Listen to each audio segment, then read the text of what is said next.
said to me, we've lost everything. Being the optimistic one. The front of the house looked fine. I'm thinking, maybe it's not that bad. Then I had the strangest thing come over me. All of a sudden, I looked at my husband and I said, I can't explain this, but I have a sense of peace that has just come over me. And he said, I feel that too.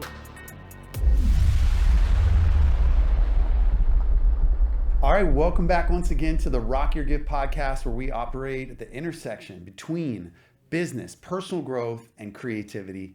And just like always, I have an amazing guest today. Her name is Carol Hodges. She is a life change navigator. She is also the author of a book called The Menopause Millionaire. She's a speaker, she's a coach, she's a transformational person. So I'm excited to have you. Oh, I'm really glad to be here. Awesome. So why don't you give us a little bit of background? Like I did my best to give, kind of overview what you do, but maybe you could fill in some details. Sure. Well, my book, The Menopause Millionaire, is based upon both coaching, but my own life.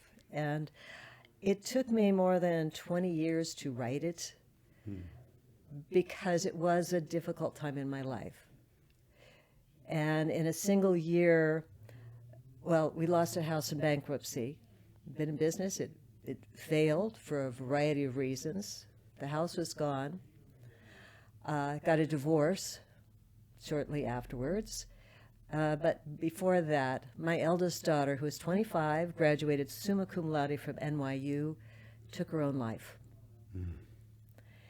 And it was such a confusing time. First of all, I learned that I didn't want to talk about it for a long time. I got a job 2 weeks after my daughter's funeral. And I thought, if anybody has any idea what's actually going on in my life, I'll never get a job. And I needed that job. I didn't just buy groceries for my family. So I didn't talk about it. But I knew that there was something more to it. I call the subtitle of that book is Keys to Prosperity and Meaning in the Second Half of Life. Because I recognized it was a change in everything. And yes, by the way, I was going through menopause at the same time. Yeah. So that was incidental in terms of everything else that was going on. But I recognized that there really is a change in life at midlife. And for me, it was a dramatic change that led me into actually more success in the second half of life. But I didn't know it at the time. And I believed that was a message that needed to get out, is to looking at all of the changes in life that are normal, that can be anticipated. Everyone will have their own journey. But I went in my book through not only facing really disasters and change in life, but also facing the finances of it, facing changing relationships, which I call relationships, because after a divorce, I began dating for the first time. I was married for 30 years, so the last time I dated was a teenager. Now that is wild. When you date after 50, whole different criteria. I mean, think about it. When you were a teenager, well, for me, if a guy, if he was cute, if he was smart, that's all he needed to be. And, oh no, after 50, everybody comes with lots of baggage Totally. and their own view of life. And so, yeah, it might start out in the same way, is he cute? But the criteria is very different. And I was single for 15 years. Dated many guys, and I have a whole chapter in my book that if any woman is, after menopause, starting to date for the first time, please read my book. There is an education, but the good news, the punchline is I gave up on all online dating because the last two guys I dated, told me that I have this real problem. I am too optimistic. Mm-hmm. And I thought, I'm not perfect, but gee, I will keep my own optimism, thank you. I will fix lots of other things, but I'm going to keep my own optimism. right. And I had a little conversation with God. And I said, look, you know I'd love a partner in my life. I'm done with all these other online dating. If you would like me to have a partner in my life, you're going to have to put him in front of me. Well, it wasn't immediate, but within 6 months of that time, that's exactly what happened. Paul, who I'm married to now, showed up at an event where I was meeting another girlfriend to talk about sharing an apartment, and she canceled. And he was standing right there, and she said, you know, I'm not going to be able to meet with you.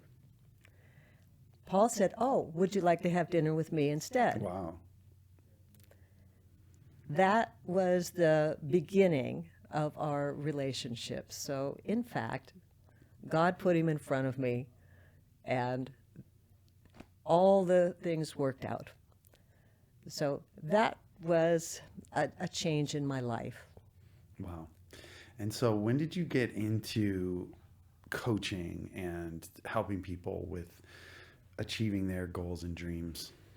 My coaching career began quite a while ago.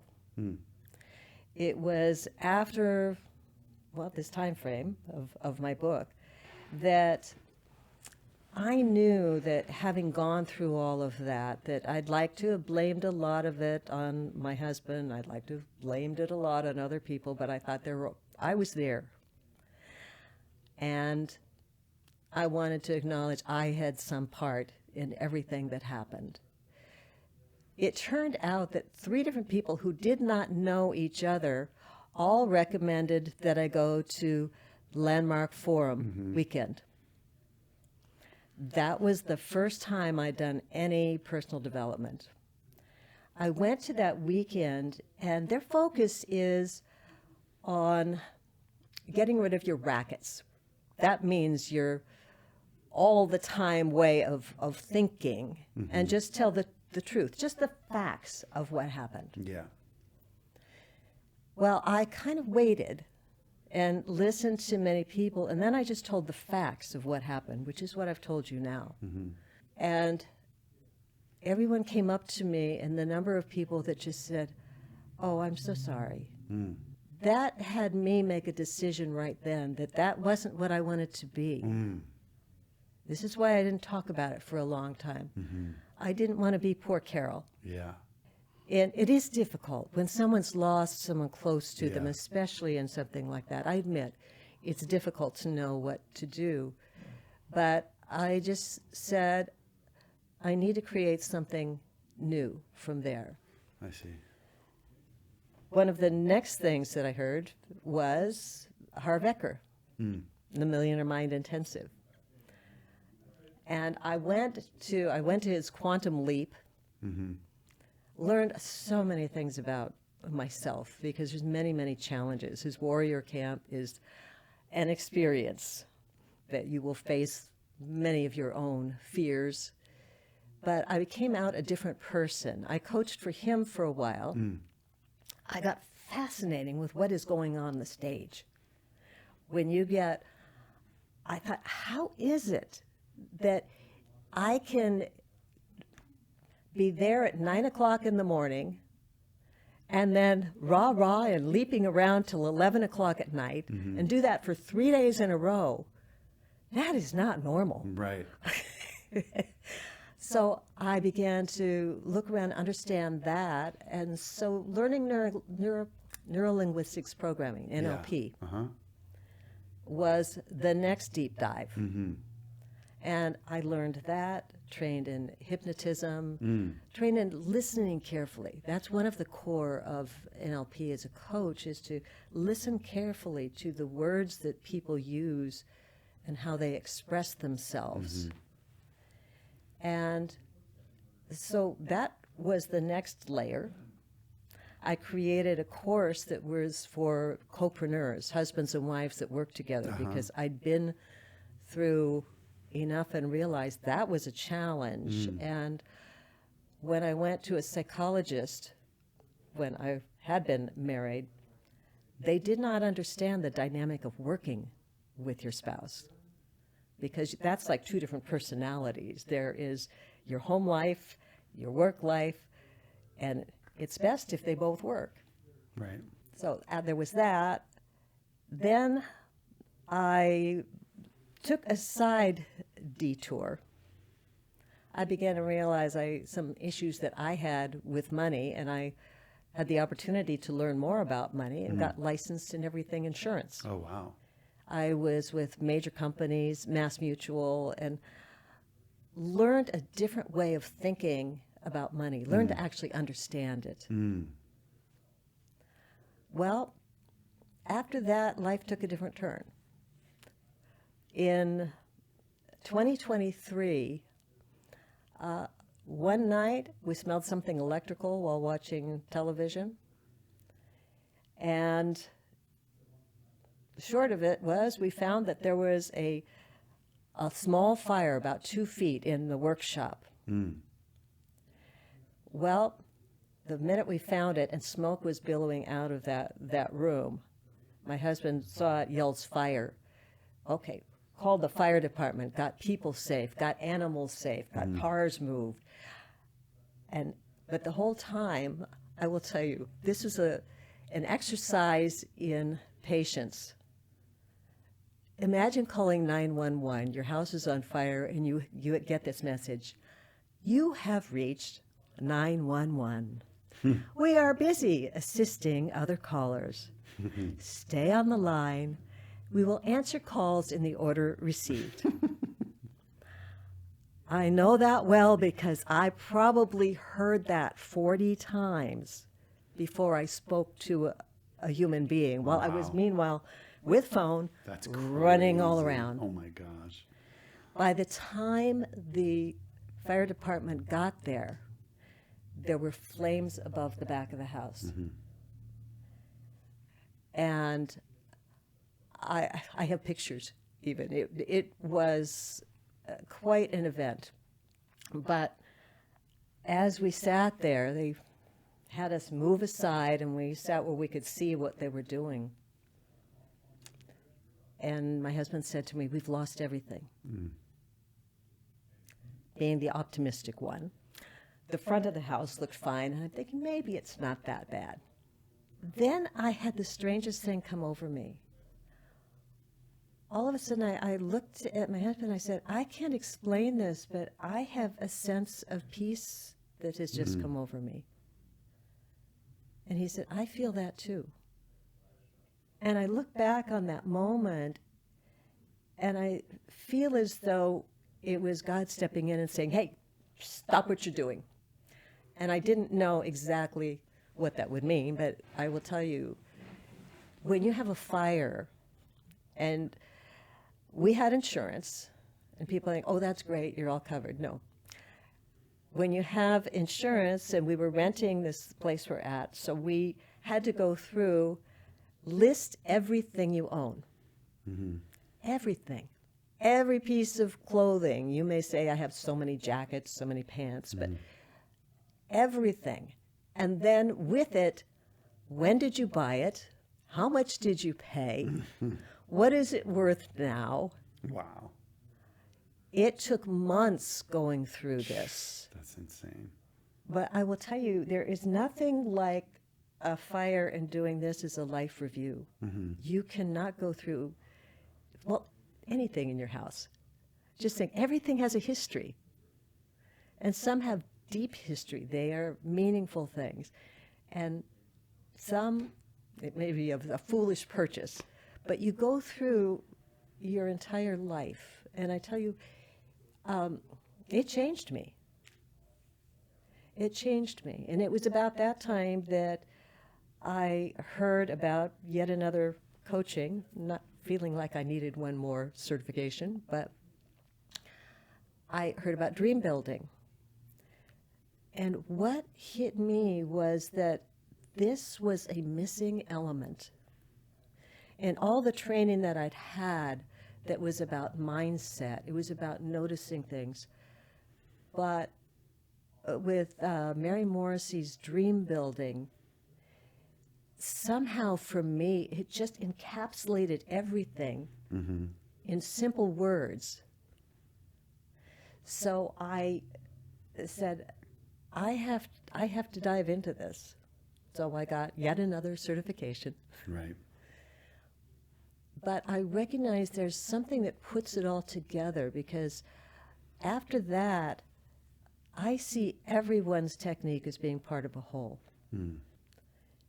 I see... When you say technique, what do you mean by that? Well, whether it's neurolinguistics programming, that's helping give people different words, whether it's hypnosis. And now I understand we're all in a state of self-hypnosis all the time. Yeah. So it's either working for you or it's not. But what Mary offered was something that people don't normally think of, which is, what is a life that you would love? Yeah. And it's different from a goal. It's different from, I'll make this much money by the end of the year. It actually gets into the subconscious, the spiritual, of understanding what is the ideal health that I would love. What are the relationships I would love? How do I need to express myself? And how do I have the time and money freedom? So all of those together, they open up a new door. And then if you're willing to step through and really imagine and believe and put it out there, like 3 years in the future. None of us can imagine exactly what we're doing 3 years in the future. Yeah. But by doing that, things open up in a different way than you ever expected. Yeah. So when you think about that dream builder experience, and some of the people watching you might not know, but like, this is a process that you can go through to uncover anything and to create anything that you want, that's built on proven principles that work time and time again. Yeah.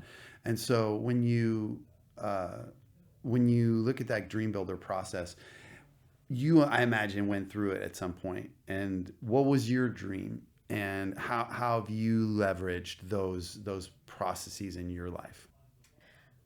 What I have found is that, first of all, my dream is really to be coaching leaders. And that is very much coming true with women leaders who are facing that last part of their life, the second half, I call it. There's new challenges. So coaching, and then writing. I wrote one book, and I have a second one that's in process, and it's about the human life adventure. That's the name of it? That's it's the core process of recognizing that we all have ups and downs. But if you recognize that it's an adventure and you just anticipate you're going to have ups and downs, it gives you a different sense of resilience and of understanding of the world. Totally. And then speaking. I looked back in my life and I began to realize I've set my whole life up for this. I didn't know. I did musical theater for 25 years. I have been on big stages, usually dancing and singing. Oh, wow. But I recognize that all of that really set me up for where I'm at now. I've done Toastmasters for more than 20 years. Wow. Not because I need to learn how to speak, but because there's something that gives me life to stand in front of an audience and express myself and bring that out of others. Right. So all these pieces are coming together. And then, of course, this is a technical world. We have technology growing every day. Well, I was even in technology. That job that I took introduced me to video conferencing back when it was just starting. Mm-hmm. And there were these big units. And part of my training, I had to learn how to take them apart and put them back together. And people hated being in front of a camera. Mm-hmm. So very often we would have demos, and I would have to be the one in front of the camera, and they would sit on the other side. And I have to remind them, people can see you when you're in the room. Mm-hmm. You're having a meeting. Mm-hmm. But all of that led into really loving technology, working with engineers and technology. As things grow now, I really enjoy learning the technology as well. Mm-hmm. And I thought, who could have known all of these things just worked out perfectly? Yeah, I love that. What would you say is your genius zone? My genius zone is being in the present, see what's going on now, helping people recognize their own strengths, because I see that. Yeah. We're all different, but everybody has their own strengths. And leadership. Very often the women that I coach are coaches. Whether or not they have the title coach, they work in companies where people come to them all the time for advice Right. on how to live their life, on how to move up in the company. They are natural coaches as well. And I find that that's really my genius area, is working with other coaches. Yeah. What do you find is some of the biggest things that stop either your clients or entrepreneurs or people who are trying to grow to the next level? Like, what are usually the things that you see get in their way, or like keep them from realizing their dreams or achieving the things that they want in life? Yeah. And that is a great question. One of them is, the biggest one is the voice inside your head that puts you sideways. Right. Like, I haven't learned enough. Oh, that was a favorite one of mine. This is why I have so many certifications. Right. Because as I started coaching, it was, but I don't know that much. I haven't done it yet. Yeah. And that is probably the biggest one. What's the answer to that, by the way? Like, what do you say to yourself now when that thought comes up? What I find is when you can have that vision and that feeling of your mind, of the life you love being there, that is what moves it forward. And see, as a coach, I can help. Like, I Right. looked backwards to say, okay, I haven't stood and given a speech in front of 1,500 people, but I sang in front of 1,500 people before. I danced in front of 1,500 people before. Right. I help people find some of that, I can assure you, already exists somewhere in your reality. But to get past that feeling, step into the feeling of it already exists. Right. I see my clients before they've arrived, and they show up. I see that big stage. I see that before it's happened. I see my New York Times best-selling book about the human life adventure. And it hasn't happened yet. It's in process. But you see, when you take on that identity, and you can say, I am that. Yes. I am that writer. I am that coach. I am that speaker. You develop a different frequency. Yeah. And it's that frequency that we feel, other people feel, that allows it to happen. And the dots will get connected going forward. I don't know exactly how each piece goes, but I take action on all of them and keep moving it forward. I love that. We were talking earlier, and this idea of like, you can set goals, and you can, and it's good to set goals, and we all need goals, But this question of what would you love being like a whole different level of a question. I would love for you to share about that, because I agree. I think that when we raise up the question from like, what can I do, or how do I achieve this, or, you know, kind of thinking almost like a trajectory, like I'm here and I want to get there. And we think more of like, wait, if I get to decide what I love, it can often be a quantum leap in your thinking. Like, wow, when you ask me that question, you know, I go here and there, and that's the space where people start to really like open up to possibility at another level. So what does that mean to you, that whole thing about what, you know, what do you love? Can I tell you a story about an earlier time in my life when I knew I loved something, but I was bad at it, really bad. When I started dancing just because some friends were dancing.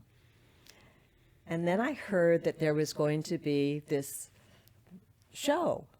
And I think the show at that time was Carousel. So these were full-on musicals. And I thought, oh, that would be fun.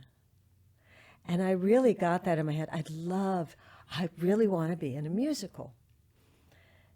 And I went to this audition.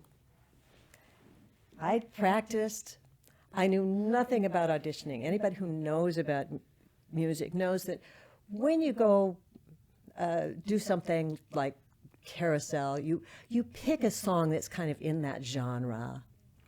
And I picked one from Chorus Line, which is a big song and dance number, first of all, not for one person.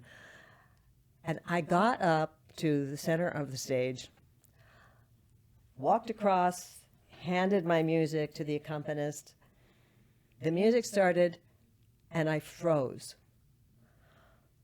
I couldn't move. They couldn't hear me. It was a complete disaster.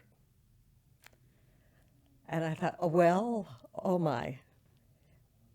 But something in me didn't want to give up. I wanted to do that. So I went back. Found I could hardly sign my name because I was shaking so much. I did poorly then. I couldn't even get into the chorus. I finally started bringing one of my children to kind of look casual and say, oh, would you sign in for me? I'm going to stand over here to solve the problem that I couldn't hold the pen. And after getting turned down, and these were months apart, after getting turned down 3-4 times, there's got to be a better way. Now, this gives you a clue. I really wanted that. I was a mom. Nobody cared whether I did this or not. There was nothing behind it except me. I went to a hypnotherapist. I started getting singing lessons. At any rate, I finally got into some, found how much I loved it. But I wanted to have I wanted to be solo. I wanted to have a leading role. But here's where it relates to dream building, is that what I would do, particularly when my children were there, I would go upstairs and I would practice, and I would practice my song, but I didn't just stand there. No, I had the motions of being center stage when I rehearsed it. And eventually, yes, I not only got in shows and got hooked on the whole excitement and the positivity, then I got some leading roles. And it made a huge difference in who I became. But it was there first. Right. That is an example of something that you love. You're already drawn toward it. Yeah. And you can be god-awful. I was terrible. But I wanted it, and the next step just kept showing up. I love that. That's such a cool story, and I love the perseverance and the, taking action even when, it didn't go well and coming back. And I think that's a testament to your constitution or your personality. I know there's a lot of people that would hit up against that and run away and, never go back to that thing and take that feedback as like, maybe I'm not meant to do this, But I think the fact that, not only was it that, these steps led to eventually you manifesting or achieving or actualizing the thing that you had dreamed or that was inside of you, kind of like the idea of unexpressed potential that is there, first and then becomes realized later.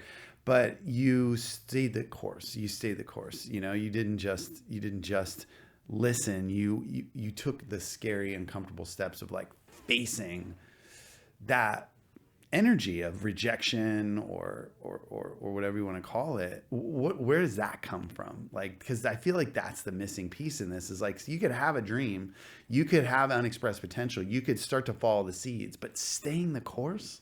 Yeah, staying the course, again, it's because I questioned myself. I mean, when I really wasn't very good, but I was dancing and I loved the dancing part, and I thought I'll figure the rest of this out. But that's where it's going and having that internal conversation. Mm-hmm.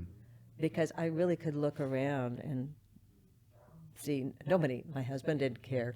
He was kind of tolerating it because I was gone off dancing and upstairs singing and all sorts of things.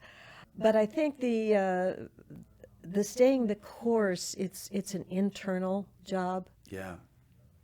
And that's where, because I look back and like having a coach at the time, I had someone who was my dance teacher. Mm-hmm.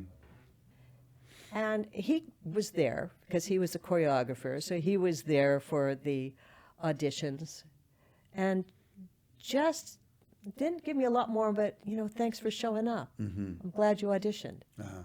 It takes some encouragement, and I will tell you, during that time, my whole world fell apart. I swear that gave me the courage to get through it. Because there was a lot going on in the business, and my marriage was falling apart for 10 years. It didn't just suddenly happen, but we were dealing with our daughter who was bipolar. Everything was going on at once. But just that ability to get out, and especially after I got into shows, to get away from the atmosphere of home, which was not good, and be able just to laugh and sing. Yeah. So I look back now and I say, that was put there divinely. And I do believe that everyone has that within them, and it's a matter of kind of coaxing it out. But usually they will know that it's there and maybe have just not been able to follow it. When you say everyone has that in them, what is that? Yeah, thank you. They have an inner desire. They have something that's important to them.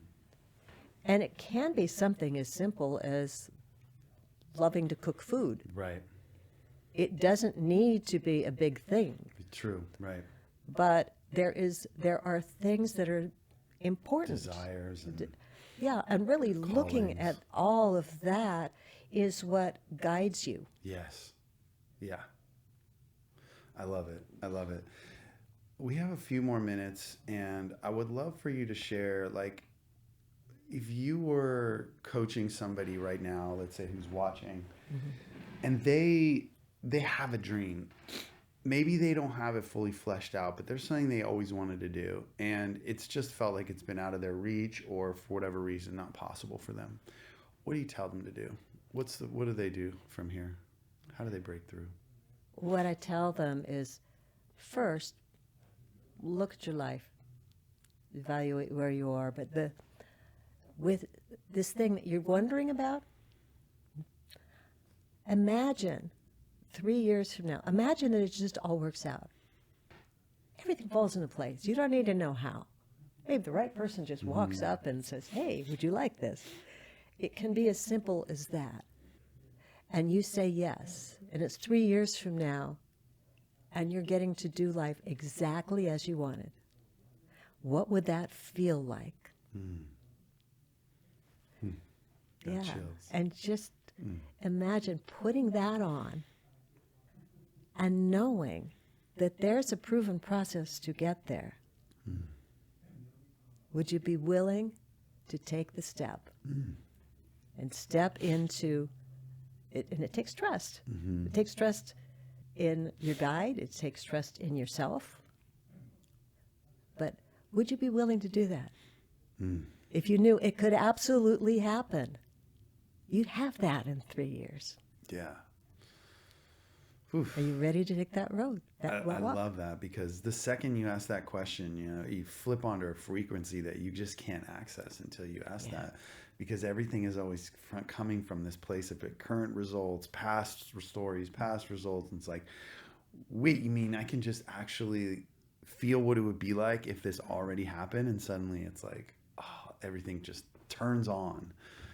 And it's just a whole different level. And I just absolutely love that. That's such a powerful thing. So what else do you think you haven't shared that might be something that you want to make sure that you share with the people watching before we complete? One thing is that one thing I was inspired to create is daily inspiration. Oh, yeah. As I thought back on things that I've followed for years, and I decided that's what I want to do. It's a small thing, but I can do that. And I did. So at the website, soulshine.center, Okay. one can sign up and receive daily inspiration. A few phrases each day just to start the day. It's not full of ads. No secret things that distract you. And there are emails. And if you'd like a text, you can put your phone number in. If you don't want a text, don't put your phone number in. But you can get it either way. And just soulshine.center. Soulshine.center. Just like, so .center instead of .com. Right. Okay. That's pretty easy. All easy words to spell. I love that. So make sure you guys go and check out soulshine.center if you want to get daily inspirations via email or text. If you're enjoying this episode, make sure that you subscribe. Make sure that you share a comment. What was your biggest takeaway? What was a moment that opened something up for you, right? Who are some people in your life that you could let know about this podcast so that they get to be inspired by this and the amazing people that we bring on? So share, like, subscribe, and get the word out. And Carol, you got one more opportunity to share some wisdom here as we close out. Is there anything else that you would like to share with the viewers?